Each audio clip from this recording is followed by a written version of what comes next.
minutitos más, discúlpame Ricardo, porque hay gente que está por ingresar y preferimos que ingresen todos para que después no se produzcan interrupciones. ¿Estás de acuerdo? Muchas gracias. No lo veo así, porque yo le quiero activar el audio acá. Ricardo, si quiere actives el audio, yo ya lo habilité. ¿Qué tal, Ricardo? Buenas tardes. ¿Qué tal, Guillermo? Buenas tardes. Estamos tomando estas medidas de prevención porque hemos tenido algunas dificultades con invasiones de delincuentes, digamos. Entonces nos vamos a mantener en silencio y vamos a habilitar cuando, si estás de acuerdo con que se hagan preguntas al final, lo vamos a habilitar en cada caso. ¿Te parece bien? Me parece muy bien. Perfecto. Entonces, cuando quieras, pueden empezar. Bueno, buenas tardes a todos. Muchas gracias por la presencia importante de público. El Club del Progreso, desde hace varios meses, como consecuencia de la pandemia que estamos sufriendo, modificó su costumbre de hacer un almuerzo los miércoles que denominamos desde hace ya muchos años el Foro de la Ciudad, y comenzamos a desarrollar estos encuentros virtuales desde el mes de mayo aproximadamente. Así que estamos todavía, somos pioneros, pero todavía tenemos algunas dificultades operativas que vamos a ir manejando, creo yo, con éxito. Hoy tenemos el gusto de presentar a Ricardo Sanján, que va a hablar de un libro que se ha publicado, está por publicarse, que lleva el título de El Pacto. Ricardo Sanján es abogado por la Universidad de Buenos Aires, ha sido funcionario judicial en diversos rangos, como empleado, como secretario y como defensor, y luego, hace unos cuantos años, fundó su estudio jurídico junto con sus abogados amigos o socios, y forma parte, y esto es lo muy importante que todos lo sepan, de la Asociación de Abogados por la Justicia y la Concordia. Su secretario, creo, discúlpame Ricardo si me equivoco. Vocal, sí. Bueno, todavía sí. De manera que lo veo a Eduardo Sanján, que debe ser amigo, hermano. Hola, bueno, muchas gracias, te escuchamos, dispones de todo el tiempo que sea necesario o que creas prudente, y después hay una sesión de preguntas y respuestas, si te parece. Perfecto, muchas gracias. Primero, buenas tardes a todos. Un honor estar aquí y tener la posibilidad de exponer ante el Club del Progreso, tan conocido y tan prestigioso y tan antiguo, con aportes tan interesantes y valiosos para la justicia, para la política argentina. Yo voy a tratar en este caso un tema relativo tanto a la política como a la justicia. Pero estoy aquí en representación de la Asociación de Abogados por la Justicia y la Concordia, una organización sin fines de lucro que se fundó en el año 2009, más de 400 abogados somos de la capital federal. Nos unimos en aquellas fechas preocupados por dos factores que veíamos como sumamente peligrosos y detestables. En primer lugar, la ilegalidad y el trato discriminatorio que se estaba dando en los procesos, a los procesados en los juicios de lesa humanidad. Y segundo, muy preocupados por el grado de discordia y de odio y resentimiento que se estaba abriendo en la República Argentina. Este libro, El Pacto, es fruto de la pandemia, porque un equipo de la asociación nos encargamos de desarrollar, ahora con un poco más de tiempo para la reflexión y el estudio, la investigación, encaramos la investigación de un fenómeno ocurrido en la Argentina hace 17 años, que fue la celebración de un pacto, que es lo que va a explicar gran parte de las desgracias que sufre la República Argentina en materia de administración de justicia, de seguridad y de defensa, y que además explica las razones de la reforma judicial que está encarando la actual administración. El pacto es un acuerdo celebrado entre el señor Néstor Kirchner y Cristina Kirchner hace 17 años, con Horacio Berbisky, el CELS y algunas de las organizaciones de derechos humanos que lo secundaban. En ese pacto, en ese acuerdo, confluyeron dos corrientes. Una ideologizada, cuyo fin es colocar a la justicia federal argentina bajo un proyecto totalitario, y la otra es simplemente un grupo de personas que se han enriquecido, y en ese momento pensaban hacerlo aún más, robándole al Estado argentino con múltiples actos de corrupción. Y lo único que pretendían con la reforma y el copamiento y la conquista de la justicia federal, especialmente la justicia federal penal, era simplemente asegurar la impunidad de sus actos. El libro documenta, voy a hacer un resumen para que no sea muy aburrido para ustedes, el libro documenta, prácticamente les digo que no hay párrafo que no esté documentado. El libro relata el primer encuentro entre Kirchner y Berbisky y la celebración de ese pacto. ¿En qué consistió? En el año 2002, como ustedes recordarán, o muchos lo saben, Kirchner asumía la presidencia de la Nación con la renuncia al balotaje de Carlos Menem y tenía solamente el 22,5% de los votos. Estaba obligado a recostarse en un hombre como Duhalde, que era el gran elector nacional, y manejaba nada menos que el aparato del Partido Justicialista en la provincia de Buenos Aires. Había dos candidatos, Rodríguez Sá y Kirchner. Berbisky había apoyado a Rodríguez Sá, e inclusive había publicado, atacándolo, una serie de artículos en donde hablaba muy mal de la administración de Kirchner, lo acusaba de corrupto, de tomar medidas hitlerianas con el desplazamiento del procurador en ese momento de la Corte de Santa Cruz, Sosa, el doctor Sosa, a causa de una ley que sacaron el entonces legislador, el entonces procurador Zanini, el ahora procurador del Tesoro Zanini y Cristina Kirchner. Pero Artemio López es el que llama por teléfono y le pregunta a Berbisky si digamos, si se animaba a tener un encuentro con el entonces candidato a asumir la presidencia de la Nación. ¿Cómo no voy a poder, o cómo no voy a querer hablar con el presidente? Dice Berbisky, que en ese momento no solo manejaba el Centro de Estudios Legales y Sociales, sino que además una organización sumamente prestigiosa hasta ese momento, defensora de los derechos humanos con múltiples conexiones en el exterior, sino que manejaba la redacción de Página 12, el diario de izquierda que siempre se caracterizó por la denuncia de los escándalos de corrupción más grandes que vivió la Argentina. Recordarán los pollos de Mazorín, la leche de Vico y tantas otras, las valijas en la aduana y tantos otros escándalos que aparecieron en primera plana y durante mucho tiempo en las investigaciones de los periodistas de este diario.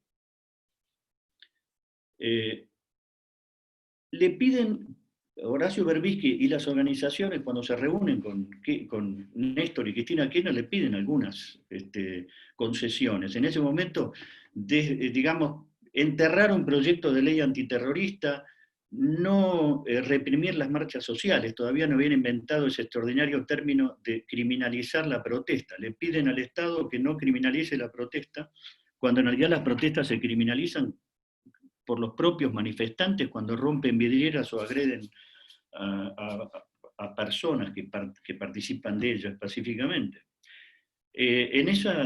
No soñaban todavía lo que les tenía reservado. Kirchner en esa reunión les dice, todo lo que ustedes piden, entre ellos la reapertura de los juicios a los militares, casi como una quimera, los juicios de lesa humanidad que habían sido cerrados, tanto por 17 fallos de los tribunales argentinos como las 2 leyes de pacificación dictadas por Alfonsín. Kirchner en esa reunión les dice, todo lo que ustedes piden está muy bien, pero si no empezamos por la justicia, nada de esto va a caminar. Y así es como comienza este proceso de colonización del Poder Judicial, con una serie de evidencias, que les reitero están todas documentadas en el libro, que empiezan con el ataque a la Corte Suprema de Justicia de la Nación, la primera embestida que hacen. La primera embestida la había hecho Duhalde pidiéndole como una forma de presión, le pide el juicio político a toda la Corte, a los 6, eran 9 ministros, a 6 de ellos que habían firmado el fallo Smith, que dolarizaba los depósitos, le pide el juicio político y eso no camina en la Cámara de Diputados, le dicen esto es imposible, señor presidente, pedirle el juicio político a la totalidad de la Corte por un fallo. Entonces Kirchner elabora una fórmula para la cual va a recibir un procedimiento que lo practican hasta el día de hoy, para el cual va a recibir una inesperada ayuda, que es la de la diputada Lilita Carrió. El procedimiento fue, vamos 1 a 1 por la cabeza de los jueces. Nunca ataquemos masivamente a la justicia, vamos 1 por 1. Van a ver cómo este procedimiento se va a reiterar en toda la administración kirchnerista. Y efectivamente empiezan con un locuaz diputado, Falú, de Tucumán, que comienza a pedirle el juicio político, y no solamente eso, sino a denostar personalmente al ministro, al presidente de la Corte, a Nazareno, mientras militantes le hacían un escrache en la casa, cosas que en ese momento eran poco conocidas. Ahora estamos casi habituados a esta clase de manifestaciones violentas. Eso empezaron a sufrir los ministros de la Corte, luego siguen con López, generan la renuncia de estos 2 ministros que no quieren ni aparecer en estas sesiones públicas, infamantes, calumniantes para ellos, un procedimiento que no tenía antecedentes en la República Argentina. Y luego empieza el juicio político a Molineux Connor, eran 9 los miembros de la Corte, ellos necesitaban una mayoría de 5 para lograr eludir y tirar abajo los obstáculos que impedían la reapertura de los juicios por delitos de lesa humanidad. Y lo logran, porque Molineux Connor hace una defensa muy digna en su juicio político, pero de todas formas lo desplazan en forma absolutamente arbitraria. Y empiezan a colocar a los reemplazantes, a la nueva mayoría automática kirchnerista que va a ocupar la Corte Suprema de Justicia de la Nación. Pero logran a su vez, ustedes ven, bueno, verán que son 3 los ministros, necesitaban 5 para hacer mayoría sobre 9. ¿Qué pasó? Al juez Petracchi, Santiago Petracchi, le sacan, y este fue el primer carpetazo, que es otro de los procedimientos típicos de la administración kirchnerista, le sacan un plazo fijo que no tenía declarado en el Federal Bank, una offshore que quiebra del Banco Federal de la Argentina, por $400.000 y lo hostigan con eso. Petracchi se defiende diciendo que es un homónimo, un primo de él, pero el ataque es feroz. Y finalmente Petracchi cambia su criterio, igual que el ministro Bogiano, y sacan el primer fallo que constituyó la quiebra del orden jurídico argentino en materia de garantías constitucionales, que es el fallo Arancibia Clavel.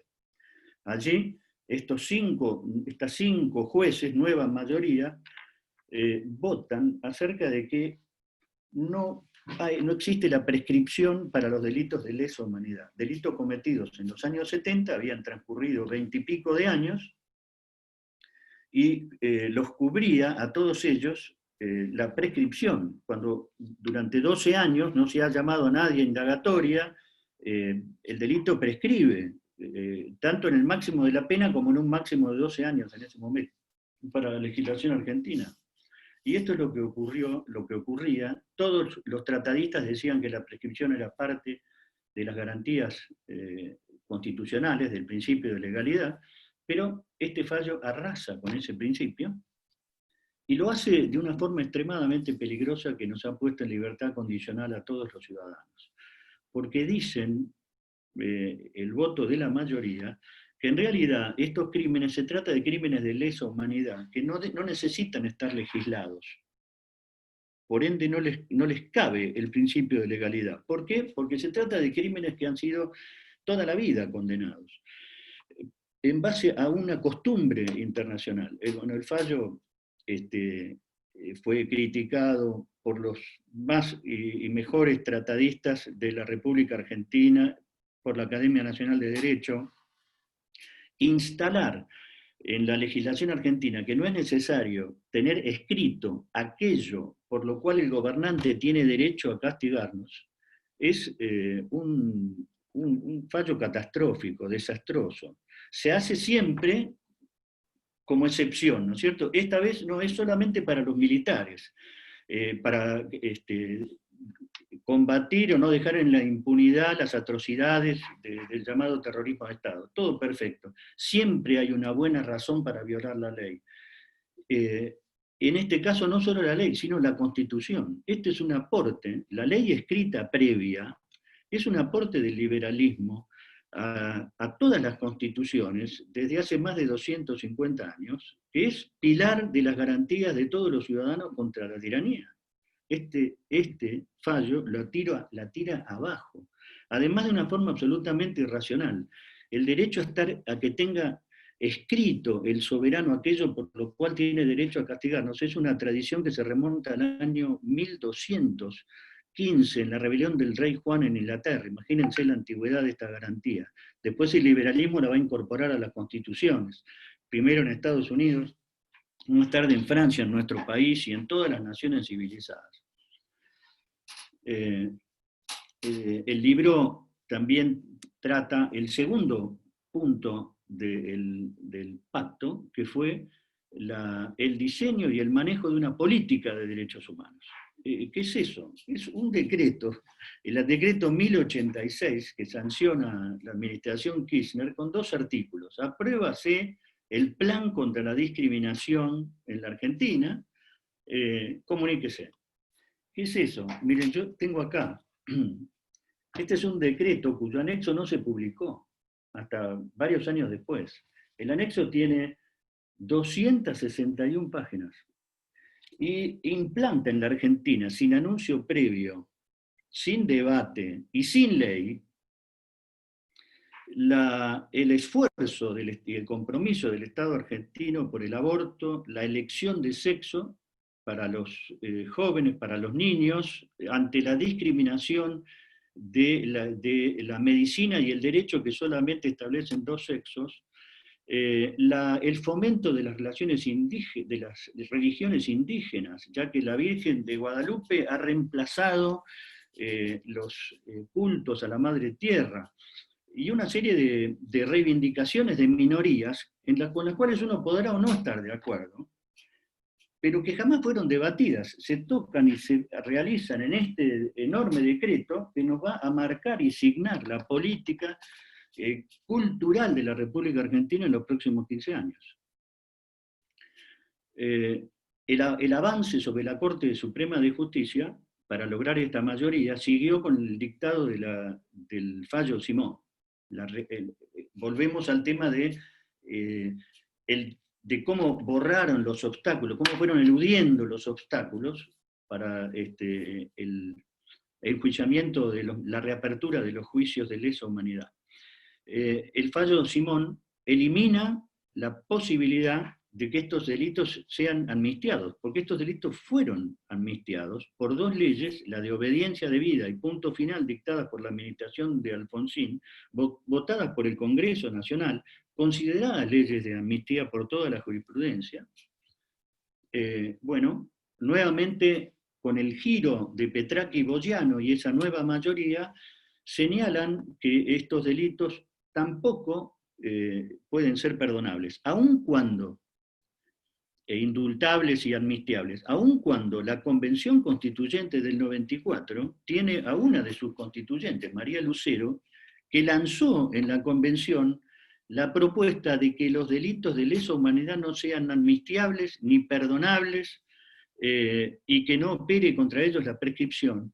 Y la Convención Constituyente le rechazó la propuesta, es decir, que tenemos una interpretación auténtica, aquella que emana del órgano que dictó la norma, nada menos que de la Constituyente. Sin embargo, el fallo se alza y contra este disparate que contraría además el artículo 4.6 y 6.4 de 2 de los tratados internacionales de derechos humanos incorporados a la Constitución, es una cosa tan demencial, porque nosotros somos herederos de la cultura judeo-cristiana, del perdón, del Yom Kippur, del 70 veces 7. Como dijo un expresidente argentino, no puede haber ley que le impida perdonarse a los hermanos.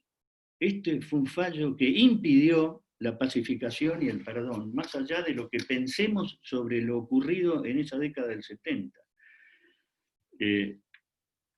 La jurisprudencia, estos 5 jueces, también muy criticados, ese fallo por la Academia Nacional de Derecho y los tratadistas, decidieron que nosotros no podemos perdonarnos. Es decir, han colocado un obstáculo extraordinario para lograr la pacificación y la unión de los argentinos. De hecho, los indultos y las amnistías no pueden ser revisables por el Poder Judicial. Son 2 potestades que tienen el Legislativo y el Ejecutivo para lograr la pacificación y la unión nacional, lo dice el preámbulo. ¿Cómo siguió esto? Este proceso de colonización, con el ataque a la Cámara Federal de Casación Penal. El ataque a la Cámara Federal de Casación Penal comenzó nuevamente uno por uno. Apuntaron primero contra el juez Gustavo Hornos, que tenía un proyecto que no coincidía con el fallo Arancibia, Clavel y Simón. Entonces actuaron también contra la doctora Berrás de Vidal y luego la doctora Capolupo de Durañón y Bedia. Más tarde atacaron a quien fue presidente de esa Cámara, el doctor Bisordi. Pasado eso atacaron también al doctor Rigi, en síntesis al doctor Tragant, al doctor Cabral, que fue nombrado, pero no era, fue nombrado por el Consejo de la Magistratura, pero no era del agrado de la administración kirchnerista. Siguieron con presiones que fueron generando a partir del 2007 una cascada de renuncias, el doctor Rodríguez Basavilbaso, Fégoli, en definitiva, de los 10 magistrados, de los 13 magistrados originales de esa Cámara, quedan solo 10 renunciaron y fueron reemplazados, y aún los reemplazos que no les gustan a las organizaciones de derechos humanos y al CELS, que están en perfecta sintonía con el gobierno kirchnerista, son atacados, como el caso del doctor Jacobuzzi y el doctor García. Todos por supuestas demoras en los juicios de lesa humanidad, por conceder excarcelaciones en los juicios de lesa humanidad, por conceder libertades condicionales y por aplicar la ley, o por demorar la iniciación de estos juicios.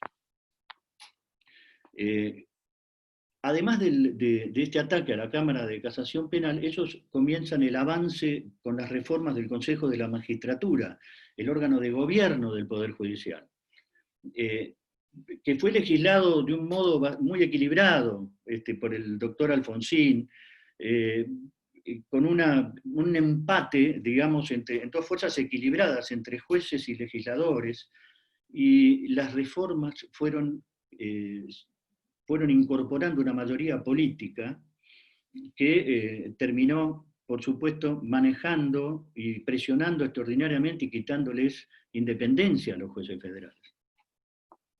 Este avance sobre el Consejo de la Magistratura, que es el tercer gran avance sobre la justicia federal argentina por parte de la administración kirchnerista, culmina con el copamiento del Ministerio Público Fiscal durante la gestión de Gils Carbó. Y el libro aquí se hace un poco más pesado porque empieza con el análisis de los 57 concursos realizados por la agrupación Justicia Legítima. ¿Qué es esta agrupación Justicia Legítima? Ya estoy llegando a la media hora, así que en 10 minutos termino. Justicia Legítima fue y es una organización político-judicial nacida al amparo del kirchnerismo. Tienen una concepción extraordinaria y única, jamás vista en el Poder Judicial, que es la renuncia y el combate al principio de imparcialidad en el ejercicio de la función jurisdiccional. O sea, una cosa impensable, porque la imparcialidad, nosotros se la reclamamos a un profesor que nos toma examen, a un árbitro de fútbol, digamos, es una cosa tan elemental en el juzgamiento, pues justicia legítima en todos sus congresos comenzó con exposiciones apoyadas por Eugenio Zaffaroni, pero siguió con sus congresos diciendo que el juez no puede renunciar a la ideología. El juez tiene que acompañar procesos de justicia que estén en consonancia con los sentimientos populares y nacionales del pueblo, es decir, transforman el derecho en una rama de la sociología, o diría más exactamente, en una rama de la política. Esta renuncia al principio de imparcialidad les va a dar una supuesta legitimidad para la arbitrariedad. Es decir, ya no es la justicia ciega que no mira a quién juzga, sino que es una justicia que se baja el vendaje y castiga al opositor político y beneficia al amigo. ¿Hay pruebas de esto? Bueno, están documentadas en el libro. Miren, porque estas violaciones de las leyes para las cuales siempre tenemos, el hombre siempre tiene una excusa, comenzaron, como les dije, por los militares, pero resulta que la persecución por delitos de lesa humanidad se extendió a los empresarios. Hay más de 17 empresas acusadas con sus directorios de supuestas violaciones de derechos de lesa humanidad hace 17 años. Y las imputaciones por lesa humanidad se reparten como caramelos. La última que ustedes vieron fue Vicentín. En cuanto la atacaron a Vicentín, no podía faltar el requisito de que también violaron o tuvieron violaciones a los derechos humanos en los años 70, y aparecen nuevos testigos, obreros que dicen que sí, yo militaba y me secuestraron y yo sé que tal directorio o que tal gerente general. Ahora hay un proyecto de ley recientemente aprobado, inclusive con el apoyo del PRO, increíble, en donde van a ser imprescriptibles también los reclamos laborales de los empleados despedidos por razones políticas durante la dictadura. Esto va a llevar a la quiebra a muchas empresas. Calculen lo que es una indemnización de una persona indexada durante 45 años, más toda la industria del juicio que se ha montado detrás de los juicios de lesa humanidad, que le ha costado a la Argentina, y le viene costando a la Argentina 147.000 millones de pesos. Hay más de 4.000 millones de dólares que hemos pagado y que seguimos pagando en indemnizaciones a supuestas víctimas de delitos de lesa humanidad, que no terminan nunca de aparecer. Hay casos realmente extraordinariamente escandalosos. Peritos, una mujer perito que se presenta en 2 juicios, bueno, no les voy a hacer porque están allí redactados en el libro, son tantas las arbitrariedades en estos juicios que es escandaloso. Pero les decía, la persecución empezó por los militares, siguió por los empresarios, siguió por los periodistas, y no hablo solamente de esos juicios populares que organizó Eve de Bonafini y algunas organizaciones frente a la plaza de tribunales, a periodistas como Magdalena Ruiz Guiñazú y muchos otros honorables periodistas, sino que continuó también por la justicia. ¿Tienen ustedes una idea de cuántos fiscales y ex jueces federales que juzgaron a los guerrilleros están ahora presos por supuestas omisiones en la persecución, o omisiones o rechazos de habeas corpus, etc.?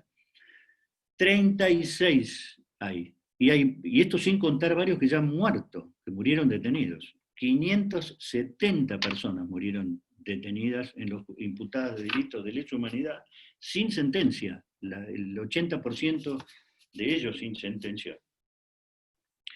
Y continuaron con la persecución a la Iglesia, concretamente al cardenal Bergoglio.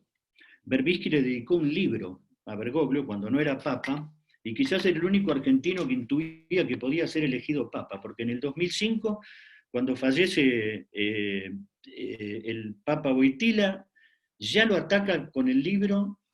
En el 2011, cuando se produce la sucesión, otra vez lo vuelve a atacar y saca un tema de una supuesta colaboración en la ESMA, etcétera, con unos sacerdotes, intenta y lo imputa en los juicios ESMA II, y finalmente es citado como testigo el cardenal Bergoglio, y y Berbisky insistió y siguió hasta que fue, lo designaron papa. Cuando lo designaron papa, la administración kirchnerista y la totalidad de las organizaciones de derechos humanos cambiaron absolutamente su enfoque, comenzaron a alabarlo, menos Berbisky, lo cual le costó, según señala la prensa especializada, su despido de Página 12, su despido muy bien remunerado de Página 12. Las organizaciones de derechos humanos han manejado la justicia, y no solamente la han manejado con designaciones,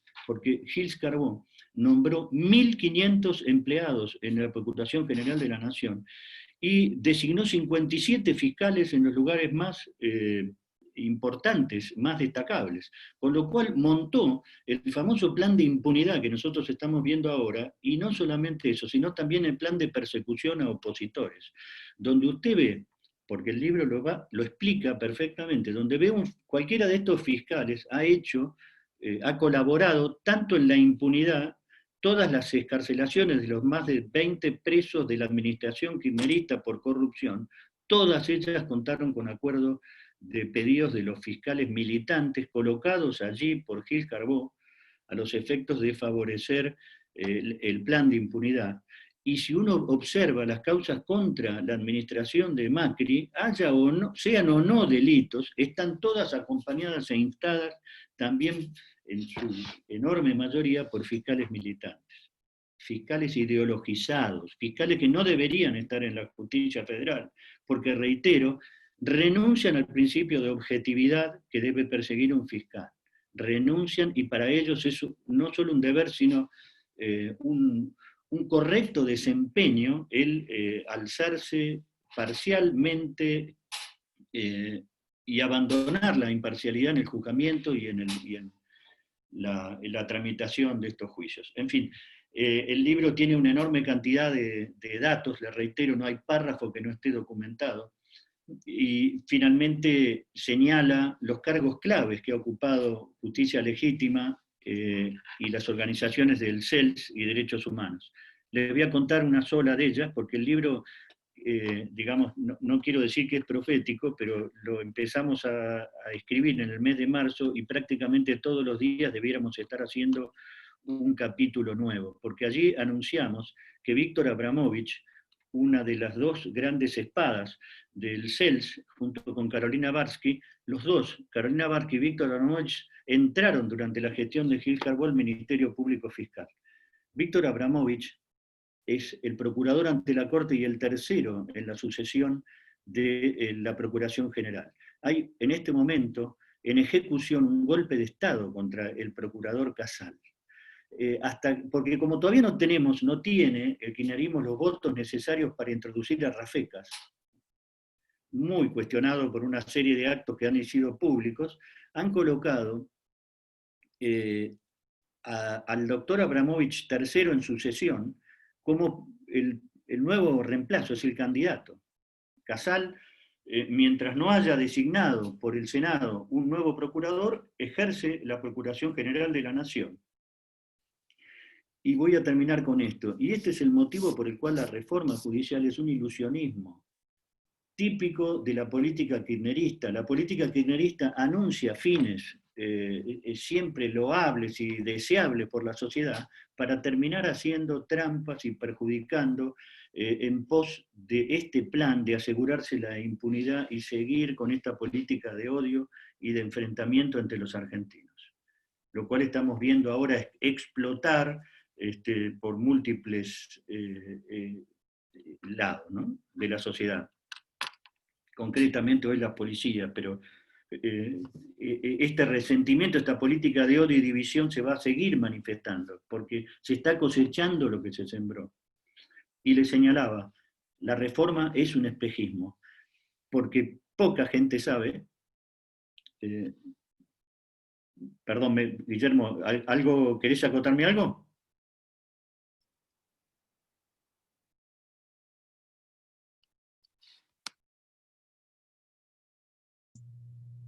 No, estaba haciéndole señas, porque como te ibas a terminar, estaba haciendo señas a la operadora. Metele.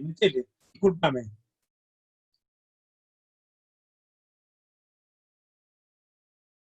Abrile. Ahí estoy. Dale. Entonces les cuento, esta reforma es otra ilusión, porque ya está dictada una ley que establece el sistema acusatorio que le da toda la potestad del juzgamiento de los delitos y administración de los procesos al Ministerio Público Fiscal.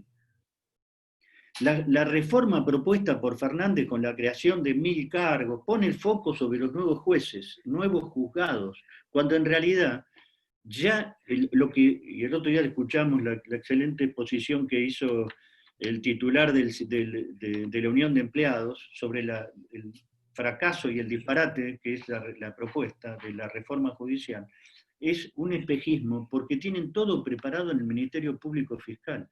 Con los 1.500 empleados le crearon un sindicato, el CITRAJU, por resolución del Ministerio de Trabajo para oponerse a Piumato, porque Piumato no agachaba la cabeza a la administración kirchnerista, respondía a otras líneas del peronismo. Le crearon un sindicato, le nombraron 1.500 empleados dentro de la Procuración y designaron 57 fiscales, que a todos ellos los legitimaron por medio de procesos de concurso, con mayoría de jurados de justicia legítima, es decir, que siguen con la primacía de la ideología por encima de la realidad. Con lo cual, reitero, esta reforma no solamente es mala para la administración de justicia, sino que además es un espejismo. Todo el plan de impunidad y de persecución y de colonización de la justicia y de persecución a los opositores políticos está asentado en el Ministerio Público Fiscal. Bueno, el libro tiene muchas más cosas, el acceso a los archivos de inteligencia por parte del CELS de las 3 fuerzas, a todos los archivos sin restricciones de las Fuerzas Armadas, los aportes extranjeros al CELS, toda la política de odio y de división de los argentinos que llevan adelante estas organizaciones, a las cuales hemos puesto a cargo de la seguridad y de la defensa de la nación, y ahora también de la justicia, lo cual va a tener y ya está teniendo muy graves consecuencias para nuestro país. Así que muchas gracias por haberme escuchado. El libro lo vamos a estar presentando el 5 de octubre, que es cuando va a salir la edición impresa, pero mientras tanto en la edición online se puede leer, se puede descargar gratuitamente en www.elpacto.com.ar. Esa es la dirección correcta para poder bajar gratuitamente el libro, que es un testimonio documentado de los males que estamos sufriendo en la Argentina. Bueno, muchas gracias Ricardo por tu excelente exposición, que seguro va a ser motivo de preguntas por parte de los concurrentes. Simplemente les voy a pedir a los concurrentes que quieran hacer preguntas que levanten la mano. Levantar la mano no quiere decir hacer así, sino marcar hacer una toque en una cosa que se llama reacciones, que está a la derecha de la pantalla. Y técnicamente esto es así.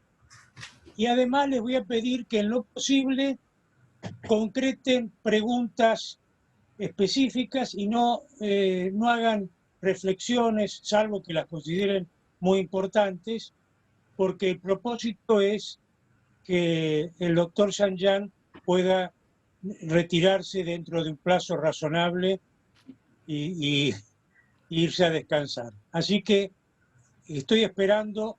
Guillermo, tengo ahí, Pedro Guiraldes fue el primero en levantar la mano, y después hay... Bueno, Pedro Guiraldes, por favor, abrile el micrófono. Ya lo activé, ahora lo tiene que activar él. Tenés que activar el micrófono, Pedro. ¿Ahora me escuchan? Sí. Buenas tardes a todos, felicitaciones a los organizadores y a Ricardo. La pregunta es bien concreta: ¿cómo es posible que este proceso que ha llevado, para redondear, 20 años haya sucedido a los ojos de todos los argentinos y sobre todo de la clase dirigente argentina sin ningún tipo de reacción, y que las cosas hayan tenido que llegar al punto en el que llegaron para que recién ahora se produzcan tibias reacciones?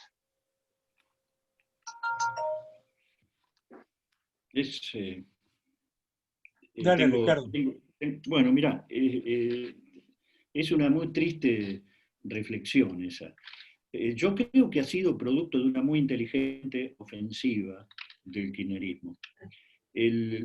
Los pedidos, el hecho de ir uno por uno de los jueces, como fueron uno por los militares de lesa humanidad, ustedes calculen que el ejército argentino puso entre efectivos, policías, gendarmes, etcétera, para combatir la subversión, una tropa calculada en 125.000 hombres.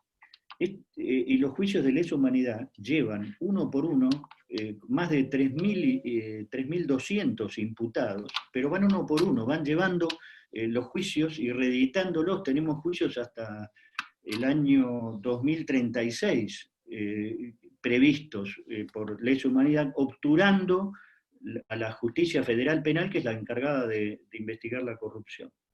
Pero fíjense, es verdad, hay una indolencia general, pero bueno, es que en verdad yo no echo la culpa de eso a la sociedad, porque estamos sumamente atareados en una Argentina donde no hay leyes, hay inflación, las leyes no se cumplen, hay inflación, hay inseguridad, tenemos múltiples problemas. Y el anuncio de terminar con la impunidad de las atrocidades del enfrentamiento armado de los 70 es una bandera sumamente deseable, es un fin deseable de estos con los cuales nos tienta el kirchnerismo. El tema es cómo llegamos a ellos. Y aquí, en cómo llegamos a ellos, tenemos estos dos muy lamentables fallos de la Corte y la persecución uno a uno. Si hubieran atacado la Cámara de Casación Penal, la Cámara de Casación, cuando la atacaron a estos tres primeros miembros, ese ataque recibió la repulsa de la Asociación de Fiscales y Funcionarios del Ministerio Público, la Asociación de Magistrados, la Academia, pero claro, se agotan porque son múltiples los ataques. Terminaron con ellos y siguieron uno a uno. Pero claro, como alguna vez señaló una persona a quien quiero mucho, dijo, el odio es un material demasiado frágil para sostener los cimientos de una nación. Esta política del odio y el enfrentamiento, a la larga, siempre va a corroer los cimientos y va a generar las reacciones y la disolución social. Lo que pasa es que no las advertimos nunca a tiempo y nos parece, o la vamos dejando para adelante. Además que es, por último, sumamente difícil explicarle a una persona la importancia del principio, del abandono del principio de legalidad, de la ley escrita, de la prohibición de la irretroactividad, de la ley penal más gravosa, son garantías elementales pero muy difíciles de transmitir. Aquí hubo mucho silencio, hubo mucha amenaza a los magistrados, además de muchos beneficios prometidos, porque aquí hubo ascensos a través de justicia legítima, hubo censuras, hubo personas que se presentaron en concurso que fueron dejadas de lado, hubo todo un operativo tremendo, hubo castigos de privarlos de la jubilación, que es una jubilación de privilegio muy importante que gozan los magistrados. Y el magistrado sin libertad y sin independencia se convierte en un rehén de la política. Ellos lo hicieron muy bien a través del Consejo de la Magistratura, las amenazas, los pedidos de juicio político. Me parece, esta es la explicación más razonable del silencio y el fracaso en contrarrestar esta ofensiva tan detestable. Decime, ¿quién tenemos? ¿Querés preguntas escritas o mano? Porque tengo las dos. La que te parezca. Yo iría con esta escrita que está hace rato, que dice, concretamente a esta altura, ¿qué hacemos? ¿Cómo tratamos de dar vuelta a esta situación? La pregunta Ignacio González García. Bueno, yo creo que, ya hemos hecho mucho, hemos participado en marchas multitudinarias, y cada vez que se han violado así manifiestamente las reacciones de la ciudadanía, en este último caso, son reacciones antivirales, digamos. Esta ofensiva ha generado también anticuerpos. Sin embargo, lo que hay que pedir es una identificación por parte de la oposición muy clara acerca de quién es cuál es la mano que está conduciendo todo este proceso de odio y de ilegalidad y de presión a la justicia y de colonización de ella. Nosotros no podemos poner a las organizaciones defensoras de derechos humanos, no digo, jamás diría que hay que quitarles la personería gremial o no dejarlas actuar, pero no podemos dejarlas a cargo en el Ministerio de Defensa, como fue Nilda Garré, que a su vez daba, invitada por la embajadora Alicia Castro, conferencias en Oxford sobre la responsabilidad de los empresarios en delitos de violaciones a los derechos humanos. No la podemos poner a una ex guerrillera a cargo del Ministerio de Seguridad. Es como no podemos colocar a Sabrina Frederick o personajes ideologizados como el autor del batallón militante en el servicio penitenciario. Es como si nosotros quisiéramos colocar a un militante antinuclear a cargo de la Dirección Nacional de Energía Atómica.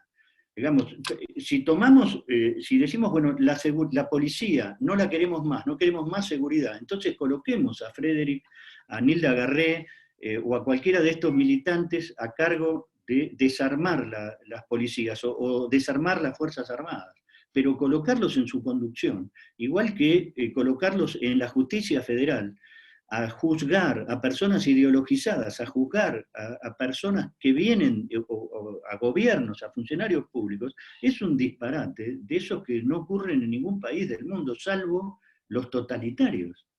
Así que la forma de salir de esto es exigirle a la oposición que identifique perfectamente esto y los vuelvan a colocar en su lugar. No puede ser que el CELS sea el consejero de todos los ascensos de las Fuerzas Armadas y policiales y sea el asesor principal del Congreso Nacional en materia de derechos humanos. No puede ser, es un órgano de persecución ideológica. Esta exigencia a los diputados me parece que es clave. Y a los senadores opositores. Amalia Uriondo hace un montón que pidió la palabra. Amalia. Ya te desactivé el audio. Ahí está. Tienen que darle OK a su audio abajo. Ahí está. Hola. Hola, doctor. Lo felicito. Moisés no conoció la tierra prometida y su testimonio es valioso. Soy escritor como usted y pienso que la historia a veces la escriben los ganadores, pero usted deja una marca muy importante. Mi pregunta es, saliendo de todo esto que conocemos, hoy la pandemia, hoy todo esto, hay una implosión como debe haber sido la implosión de Rusia. ¿A dónde vamos, doctor? Lo felicito y le agradezco su testimonio. Muy bien. Muchas gracias. Le agradezco, creo que hacia dónde vamos, aquí cada uno de nosotros puede tener su juicio. Le reitero, el futuro, siempre he pensado junto a grandes maestros que el futuro es lo que construimos hoy. Nosotros hoy estamos siguiendo desde hace 15 años un enfrentamiento permanente con discusiones casi diría repudiables hasta para un marxista, porque estamos discutiendo el cupo trans, el lenguaje inclusivo, la política de género, mientras tenemos 50% de nuestra población en la pobreza. ¿Hacia dónde vamos? Mire, vamos hacia un lugar en el cual no nos ocupamos de aquello que debiéramos. Si usted me permite, yo creo que nos ha faltado siempre o nos está faltando un rumbo en el cual podamos todos unirnos. Quizás sea el de sacar de la marginalidad y la miseria a tantos de nuestros compatriotas, especialmente a los niños que están viviendo a pocas cuadras de las casas de todos nosotros, en lugares que son una verdadera calamidad. En 4 chapas, con mala alimentación, con mujeres con sobrepeso, con hijos desnutridos, a la vuelta de cada una de nuestras casas, una deuda social que tiene nuestra sociedad, que inexplicablemente nuestros gobernantes no nos lanzan a curarla de una vez por todas. Quizás con el lanzamiento de un proyecto que unifique las voluntades de estas dos grandes partes de la grieta, en la cual no podríamos ninguno de nosotros disentir, podríamos encontrar el rumbo para una unión nacional que necesitamos. Adelante, Florencia. Eloy Ramiro Vázquez, le activo el audio. Tiene que apretarlo, que no lo veo. ¿Dónde está Eloy? Hola, acá estoy. Buenas tardes. ¿Me Buenas escuchan? tardes. Sí. Sí. Sí, ¿qué tal? Buenas tardes a todos. Omitiré decir a todas por razones obvias también.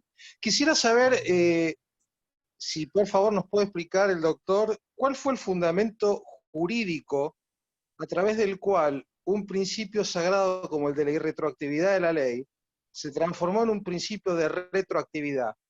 Nada más que eso. Sí, miren, tomaron un principio del derecho internacional. En el derecho internacional rige la costumbre internacional para dirimir los conflictos.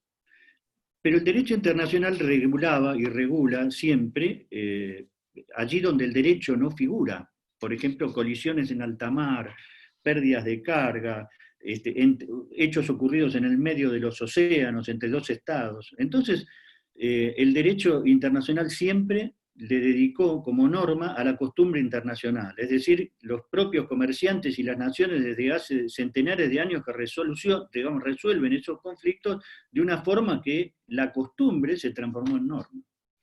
Pero para el derecho penal, la ley es la única fuente. Y sin embargo, estos ministros elaboraron la idea de que existía una costumbre internacional que hacía imprescriptibles y los delitos de lesa humanidad, aplicando o señalando que podría llegar a ser aplicable retroactivamente el tratado de imprescriptibilidad de los crímenes de lesa humanidad y de genocidio, al cual se adhirió la Argentina en el año 2007.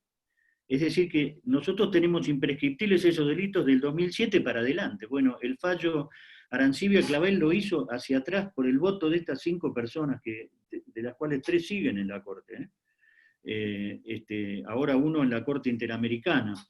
De modo tal que este es un disparate extraordinario, porque calcule usted, y voy a decirle esto nada más, esa costumbre internacional, si hubiera existido, hubiera sido conocida antes, ¿no es cierto?, por todo el mundo. Imagínense que la Junta, la Cámara Federal, que juzgó a los comandantes, declaró prescriptos varios delitos imputados a Videla, Macera y Agosti, y al resto de las juntas. Es decir, que ellos no conocían ninguna costumbre. Si esos camaristas, que además en el caso de D'Alessio lo dejó por escrito, Estracera lo repitió cuantas veces fue escuchado, el resto de los miembros de la Cámara, salvo los 2 que se dedicaron a la política, Gilda Vedrio y Arlañán, todos coincidieron que el fallo Arancibia-Clavel es un disparate. Ese fue el fundamento, la costumbre internacional, un invento. Florencia. Una pregunta escrita de Ana Barreiro. Dice, cuando el Poder Judicial es usado por los gobiernos como arma de guerra para destruir a las instituciones, ¿cómo separan estos juicios contra quienes lucharon en los años 70 para que Argentina no sea Cuba? Bueno, volvemos, ¿no? La recuperación de la independencia del Poder Judicial y el combate de toda la civilidad para evitar que sea colonizada y nombrados funcionarios ideologizados dentro de los juzgados y fiscalías, especialmente ahora con la reforma en el Ministerio Público, en el cual debieran declararse nulos todos los concursos amañados por Gil Carbó. Esto ya lo reclamaba Germán Moldes, que era uno de los candidatos. Desplazaron a fiscales como Raúl Ple, uno de los, digamos, ¿en dónde? En la Procuración de Lavado de Dinero, para colocar a Gonella, que luego va y beneficia, por supuesto, a toda la familia Báez y Devido en los delitos de lavado de dinero. Están explicados en el libro las protecciones, y también las protecciones a los amigos y el ataque a los opositores por parte de estos fiscales. La independencia, la lucha por la independencia de los poderes, o sea, la existencia de la República, es un combate que debiéramos dar diariamente, y el primero que lo tiene que dar es el juez. El juez tiene que ser independiente en su fallo, no dejarse amilanar, ni acobardar, ni ceder a las amenazas. Los legisladores, por supuesto, también, pero ahí en ese ámbito es más complejo.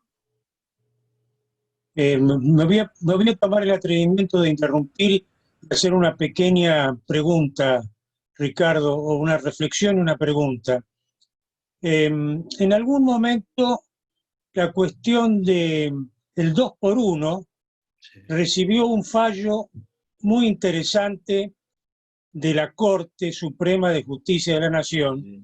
y esto generó inmediatamente la reacción de los señores diputados y senadores que produjeron un adefesio jurídico sobre el cual me gustaría que reflexionaras un minuto, porque es una cuestión que nos compete a todos, la defensa de la ciudadanía frente a nuestros representantes.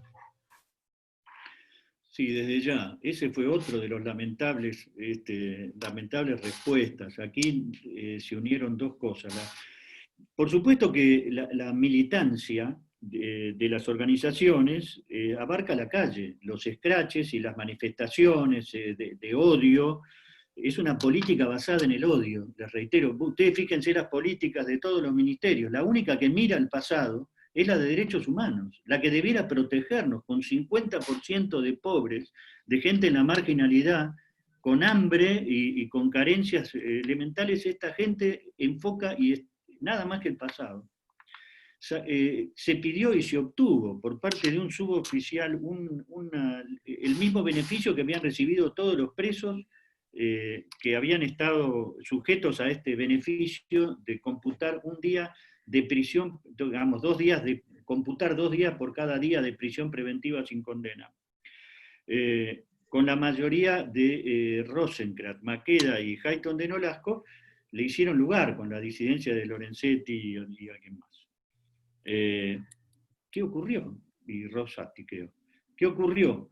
Bueno, como decís vos, Guillermo, se llenó la Plaza de Mayo con 80, 90.000 manifestantes, militantes, e inmediatamente Federico Pinedo y la oposición salieron inmediatamente a decretar la nulidad insanable de esa norma, y censurar y presionar extraordinariamente a la Corte, con la cual en un próximo fallo defeccionaron esos 2 ministros. El único que quedó incólume defendiendo su fallo fue el doctor Rosenkrantz. Los otros 2, insólitamente y en forma lamentable, volvieron y le dieron razón como si la legislatura pudiera anular una ley. Es otro disparate jurídico.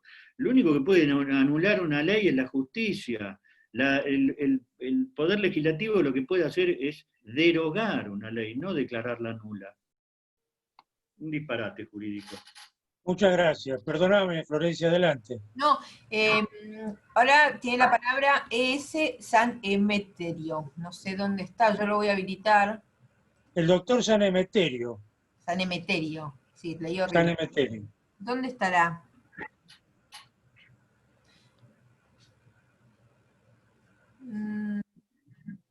No está. Yo lo vi. Yo lo vi, pero ahora no está. Ahí está, ahí está. Por- A ver.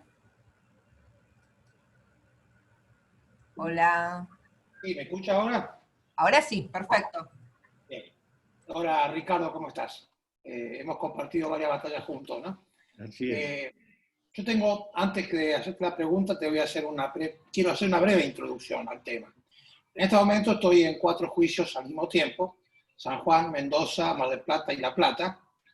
En Mar del Plata defendiendo al teniente coronel Nani, aunque parezca mentira, un héroe como Nani, también procesado por lesa humanidad. En el juicio La Plata, que termina ahora, que vienen las réplicas, en el cual estaba tu padre y está el amigo aquí también presente, Jimmy Smart. En nuestro alegato último denunciamos y mostramos la fotografía del fiscal Alagia junto al fiscal Aguat, ex fiscal de seguimiento de las causas de terrorismo de Estado, con un cartel atrás gigantesco. Mostramos la foto y la agregamos al alegato, en la cual estaban presentes ellos, Alagia, y Aguat en una reunión de la Junta del Partido Comunista Revolucionario. No solamente es Aragia, sino también en el caso del doctor Dante Vega de Mendoza, son jueces, son fiscales militantes que no observan para nada la objetividad que debe tener un fiscal. Vos lo sabés perfectamente bien a eso, porque también lo hemos visto en el juicio hace muchos años, cuando comenzaron con estas historias de los juicios de la verdad en La Plata. No sé si te acordás. Sí, bueno, mi costumbre es denunciar penalmente a estos fiscales y a estos jueces. Y ahora, últimamente, a raíz del retroceso que dio el ejército argentino respecto de honrar la muerte del soldado Maldonado y el teniente Verdina, los montoneros el día 7 tuvieron el descaro de sacar una solicitada en la cual reivindicaron la lucha armada y reconocieron, mediante esa solicitada, que ellos fueron los que iniciaron y continuaron la revolución del año 45. O sea que hubo un reconocimiento expreso de que ellos fueron los que tomaron las armas primero y que no fue una represión, sino que fue una respuesta por parte del Estado argentino a la presión ejercida por esta gente. Bien, yo ahora, basándome en esa solicitada, estoy presentando en todos los juicios, en cada uno de mis juicios, esa solicitada para que se reconozca que hubo en este país un Estado beligerante en el cual tuvimos un enemigo armado, con reglamentos, con juicios revolucionarios, con grados, instruidos especialmente en Cuba, en Libia y en otros países más. Y estoy proponiendo que esa solicitada sea incorporada como un hecho nuevo y un reconocimiento por parte de esta gente de que acá hubo sí una guerra.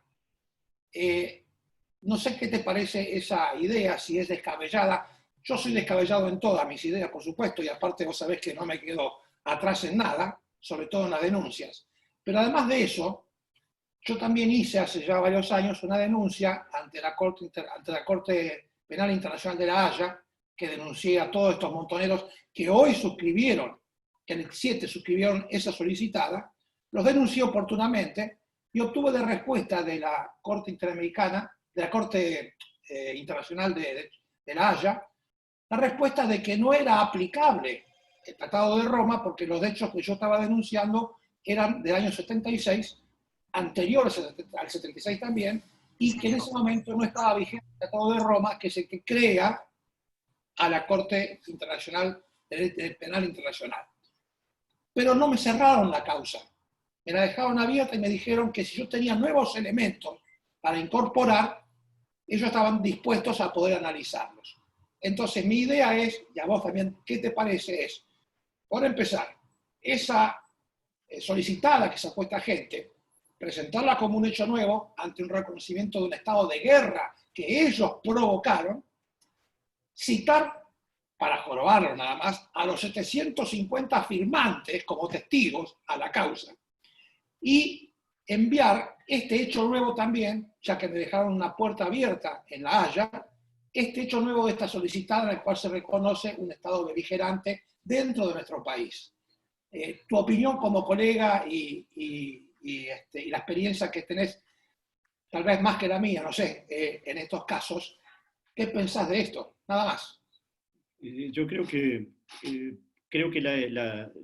todo esfuerzo jurídico, hemos realizado presentaciones aquí en el exterior, múltiples asociaciones y abogados y defensores, pero me parece que todo esfuerzo que se haga en el campo jurídico, digamos, nunca va a ser suficiente para poder repudiar y revertir esta triste realidad de la justicia en el tratamiento discriminatorio que tenemos en la Argentina hacia los perseguidos, los civiles y los militares, hombres y mujeres encarcelados por delitos de lesa humanidad.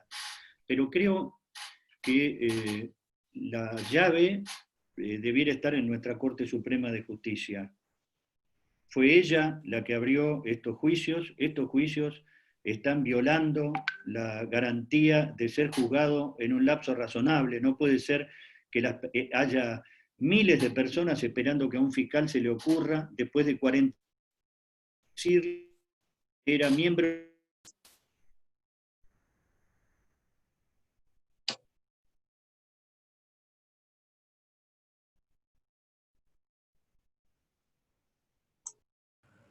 Se quedó sin conexión. Guille, vos abriste el audio. Ahí. Sí. Llamarlo por teléfono y decirle que está sin conexión.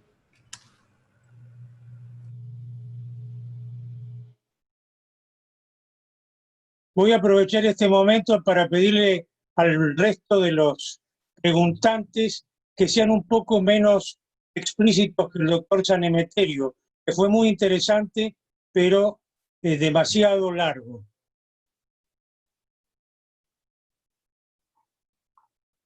¿Lo llamaste? Estoy llamando, pero no me atiende. Capaz que no...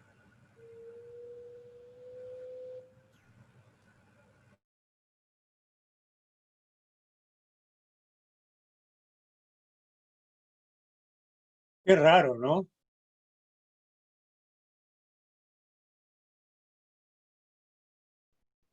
No te oigo. Está en otra llamada. Capaz que alguien también lo llamó para avisarle. Sí, San Emeterio me parece que lo llamó.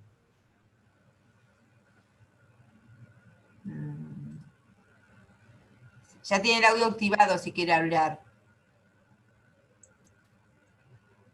Sí, no, en la oficina no contesta y el celular tampoco contesta. Sí, yo Intenten lo llamé al ustedes. celu, pero no... Bueno, capaz que se quedó sin internet. A veces pasa, Guille. ¿Te acuerdas lo que nos pasó con el presidente de Uruguay? Sí, sí. Bueno, si ustedes no tienen inconveniente, vamos a esperar unos minutitos a ver si recupera esta situación y si por mayoría quieren clausurar la reunión. Ahí me está A ver. llamando. Hola. Le pido disculpas que fui tan largo, doctor Lascano. No, está bien, no, es una broma. Me embalo, me embalo. Ya lo conozco. Ahí está hablando la coordinadora con él.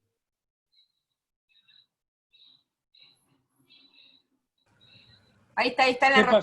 Ya está en la reunión. Sí, me fui. Les decía que para mí la solución está en la Corte Suprema. ¿Y por qué te fuiste a pasear, Ricardo? Me fui a pasear un rato. Bueno, dale. No, simplemente decía esto, que todo esfuerzo jurídico es válido, pero la solución está en manos de la Corte Suprema. Estos juicios violan la garantía de ser juzgado en un plazo razonable. Así que esta es la solución más a mano, sin necesidad siquiera de alterar los criterios que esta mayoría fijó erróneamente en los fallos Arancibia, Clavel y Simón. Tenemos que terminar con esta persecución ridícula a 45 años de juicios que obturan la justicia federal, que es uno de los objetivos del pacto, porque todos los juzgados, todos los tribunales orales federales tienen obturadas sus agendas en juicios de lesa humanidad que duran un año y medio, y mientras tanto duermen al amparo de la prescripción los delitos de corrupción de todo el gobierno kirchnerista y otros juicios tan importantes. Muchas gracias. Florencia, ¿tenemos más preguntas? Sí, tiene la palabra Giancarlo Munareto. Lo habilito para hablar. Tiene que prender el micrófono, por favor. Sí, está.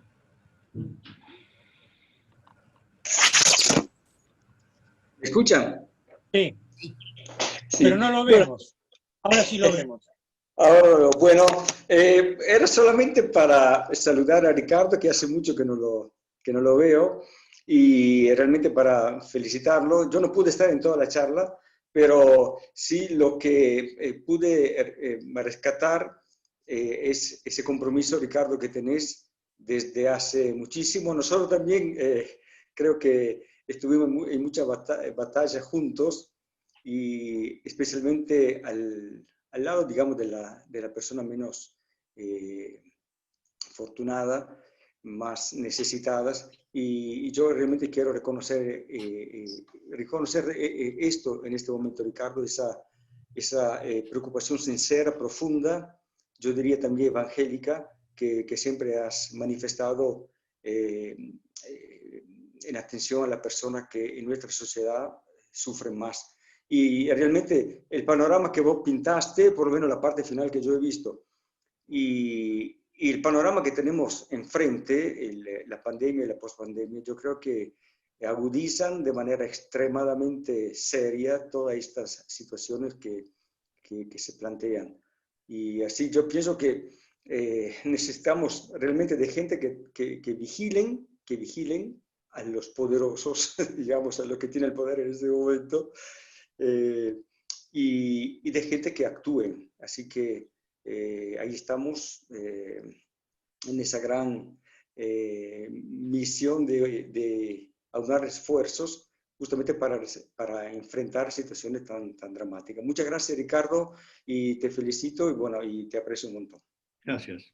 Antes de que conteste sus reflexiones, Ricardo, quiero explicarle al señor Munareto que esta conversación está siendo grabada, así que usted la va a poder ver en YouTube, buscando por el Club del Progreso, el nombre del disertante Ricardo Sanján. Adelante, Ricardo, ¿querés hacer algún comentario? Bueno, no, sí, muchas gracias. Giancarlo es un muy querido amigo que trabaja precisamente en los barrios carenciados, ha hecho una extraordinaria labor en toda Sudamérica, en varios países de Sudamérica, lo admiro mucho. No es el objeto del libro El Pacto, pero con él compartimos la inquietud dramática de la Argentina, de rescatar de la miseria y la marginalidad a tantos compatriotas. Bueno, adelante, si tenemos otra pregunta. Hay un montón, yo no sé cuándo quieren que cortemos, Guillermo. Bueno, ya depende del orador, ¿viste? ¿10 minutos más, Ricardo? Sí, perfecto, perfecto. Ok, 10 minutos más. Bueno, Julio Borda pregunta, ¿usted cree que en estos años se puede reparar el daño hecho por el gobierno acá y cómo? Bueno, creo que sí. A ver, yo soy creyente, creo en la resurrección de los muertos, rezo todos los domingos por los gobernantes. Imagínense si no voy a creer que tenemos una chance y una esperanza en la Argentina.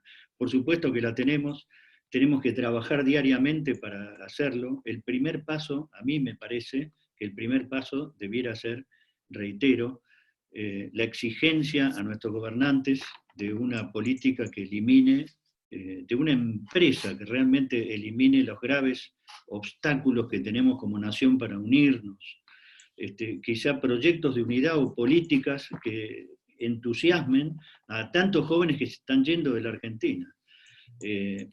Entre esos privilegios está la increíble desigualdad de estar recibiendo todo este embate por parte de las fuerzas de seguridad por personas que cobran 853.000 pesos en la mano de jubilación, como es el caso del juez Zaffaroni, entre otros muchos ingresos que recibe. Digamos, hay cosas que son realmente escandalosas de desigualdad. No hay y ni hubo un solo ejercicio de austeridad por parte del plan, digamos, del poder político en todo esto, mientras cientos de miles de argentinos estamos privados de tener los ingresos de toda la vida. A causa de la pandemia no hubo un solo gesto de austeridad. Entonces, ¿cómo no vamos a esperar estas reacciones, estas explosiones de la gente que está dando la cara en la pandemia por todos nosotros? Yo creo que lo podemos reparar, ¿cómo no? Tenemos un gran país, tenemos una población, yo no digo condenada al éxito como dice Duhalde, pero tenemos mucha gente que ha dado la vida por la patria, mucha gente, que ha dado la vida por ideales abstractos. Es una característica, casi te diría, inclusive presente en muchos de los guerrilleros, algunos de los cuales están en el gobierno. Recuperar ese amor por la patria, en lugar de estar odiándonos y tratando de eliminarnos unos a otros, es un primer camino. Yo creo que es posible reconstruir las heridas de Argentina, siempre y cuando empecemos a cicatrizarlas. Bueno, antes de todo quisiera mandar un mensaje que dejó Jovina Luna, que es una referente importante en esta materia, que nos saluda a todos. Adelante, Florencia. Hay una señora que hace rato que está levantando la mano, pero no tiene nombre. Una señora rubia. Ahí está, ella.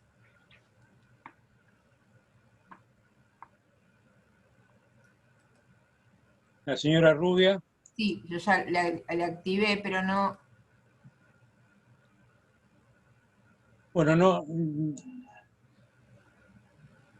Sigamos con otro, por favor. Con una pregunta. A ver, bueno, muchas felicitaciones, que también hay que decirlo, ¿no? Porque sí, si no queda que todo preguntas y lo felicitan un montón. Y acá, a ver. Para aquellos que creen que la columna vertebral de una sociedad democrática es la justicia independiente, ¿cuál es la solución o salida de este laberinto? Pregunta Jorge Bosch. La salida, vuelvo a reiterar, es el dotar de los instrumentos para que los jueces se sientan intranquilos. Cuando uno lo pone tanto a los agentes estatales en situación de tener que ser héroes, entonces es muy difícil obtener las conductas que nosotros esperamos de ellos. Si nosotros a la policía no le damos los medios suficientes para enfrentar a la delincuencia, los obligamos a ser héroes cada vez que tengan que enfrentar a un delincuente, realmente los estamos desprotegiendo. Lo mismo ocurre con los jueces. No se los puede perseguir permanentemente con pedidos de juicio político, dominando el Consejo de la Magistratura, atacándolos permanentemente con la amenaza de sacarles la jubilación, de denostarlos públicamente. Esas cosas son males recurrentes durante la administración kirchnerista que hay que eliminar. Hay que eliminar. La forma es llegar a concursos en el Ministerio Público con ternas de gente independiente, pero con jurados que sean no solamente del Ministerio Público Fiscal, sino reconocidos por su prestigio y no militantes de organizaciones como ocurre ahora. La lucha, reitero, por la independencia del Poder Judicial se hace ahora y en cada acto. Tenemos que darles mayor fortaleza a los jueces, aunque los gobiernos esperen de ellos fallos adversos. Inclusive nosotros, en esta lucha que tenemos por la legalidad de los juicios, tenemos que darle independencia a los jueces, pero también apartar a todos aquellos que se manejan con ideología, con parcialidad en sus juicios. No queda ningún otro camino que seguir luchando por la República, por la independencia de los poderes. Bueno, muchas gracias, Ricardo. Yo, en mi carácter de organizador, voy a dar por cumplida tu misión de ilustrarnos. Ha sido muy útil, has tenido una concurrencia realmente muy importante, preguntas muy interesantes. Esperemos poder ver el libro pronto. Muchas gracias y muchas gracias a todos los que nos acompañaron en este foro del Club del Progreso. Bueno, gracias a ustedes. Muchas gracias.